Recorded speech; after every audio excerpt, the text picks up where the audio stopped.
गुरबख्श राम। पंजाब के फिरोजपुर के रहने वाले गुरबख्श राम एक पूर्व जासूस हैं।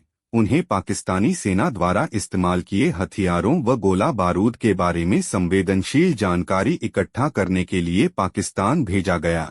इसके लिए उन्हें 1 वर्ष तक प्रशिक्षित भी किया गया था। प्रशिक्षित पूरा करने के बाद उन्हें सन 1988 में पाकिस्तान भेज दिया गया, जहां उन्होंने बिना किसी परेशानी के अपना काम किया। 2 वर्ष तक वह महत्वपूर्ण डेटा पास करते रहे, लेकिन अपनी मातृभूमि में लौटते समय उन्हें सीमा पर पकड़ लिया और सियालकोट की गोरा जेल में डाल दिया गया। वहां उनसे पूछताछ की और बाद में उन्हें 14 वर्ष जेल की सजा सुनाई गई। वर्ष 2006 में उन्हें आखिरकार रिहा कर दिया गया और वे भारत लौटे आए। गुरबख्श राम के अनुसार, मैंने एक जासूस के रूप में काम किया और सीमा पार भेज दिया गया जब मैं केवल 18 वर्ष का था। जब मैं 22 वर्ष का था तब पकड़ा गया। मैंने अपनी युवावस्था के 14 वर्ष पाकिस्तान की जेलों में बिताए। वर्ष 2006 में मेरे भाई के अथक प्रयासों के लिए धन्यवाद की कैदियों की अदला बदली के एक कार्यक्रम के कारण स्वदेश लौट सका। गुरबख्श राम।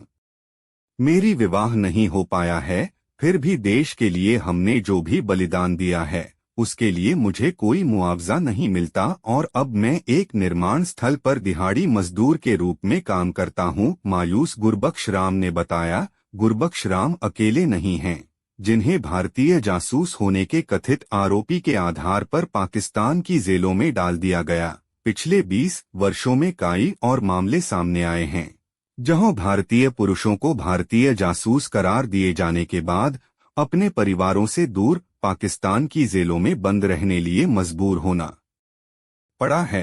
पाकिस्तान की जेल से रिहा हुए कई भारतीय जासूसों पर पंजाब सरकार द्वारा बरती गई उदारता से उत्साहित होकर गुरबख्श राम जैसे अन्य कई लोगों ने मुआवजा के लिए पंजाब व हरियाणा उच्च न्यायालय का रुख किया। उच्च न्यायालय के वकील रंजन लखनपाल ने पुष्टि की कि वह कम से कम 41 ऐसी याचिकाओं पर विचार कर रहे हैं जिनके द्वारा उनके परिवारों के लिए बेहतर जीवन की मांग की जा रही है।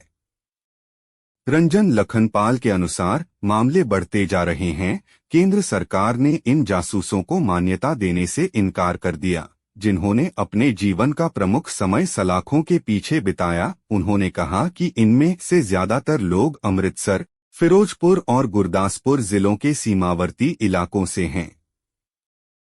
रॉ सीक्रेट एजेंट्स लखनपाल ने कहा, याचिकाओं में उन जासूसों के परिवारों के लिए रोजगार और पर्याप्त मुआवजे की मांग की गई है जिन्हें विदेशी क्षेत्र में धकेलने से पहले चौंध सूरज देने का किया गया था। उन्होंने कहा, हमने अदालत से इस संबंध में एक नीति बनाने के लिए केंद्र सरकार पर दबाव डालने के निर्देश भी मांगे हैं, ताकि एक बार वे जासूस ड्यूटी करते हुए पकड़े जाएं तो उनके परिवारों की देखभाल सरकार द्वारा अच्छी तरह से की जा सके।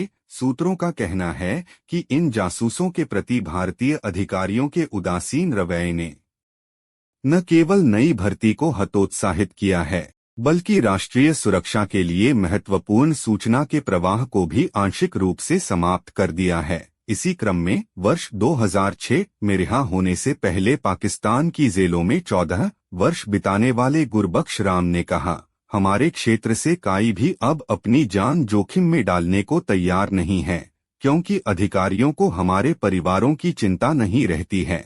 उन्होंने कहा, मुझे सन 1987 में दिल्ली से पाकिस्तान भेजे जाने से पहले research and analysis wing raw में प्रशिक्षित किया गया था। आज जीवन यापन के लिए मुझे दिहाड़ी मजदूरी करनी पड़ रही है।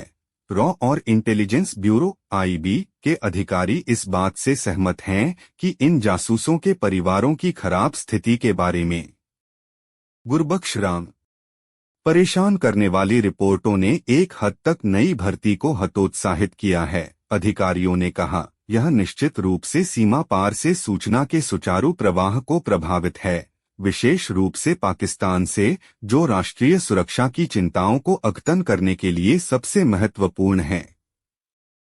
लखनपाल ने दावा किया कि खुफिया अधिकारियों को जब अदालत में तलब किया गया तो उन्होंने स्वीकार किया कि वे राष्ट्रीय सुरक्षा बाध्यताओं के कारण जासूसों को अपने पास नहीं रख सकते। वे उनके साथ अदालत से बाहर समझौता करने की कोशिश करते हैं और उन्हें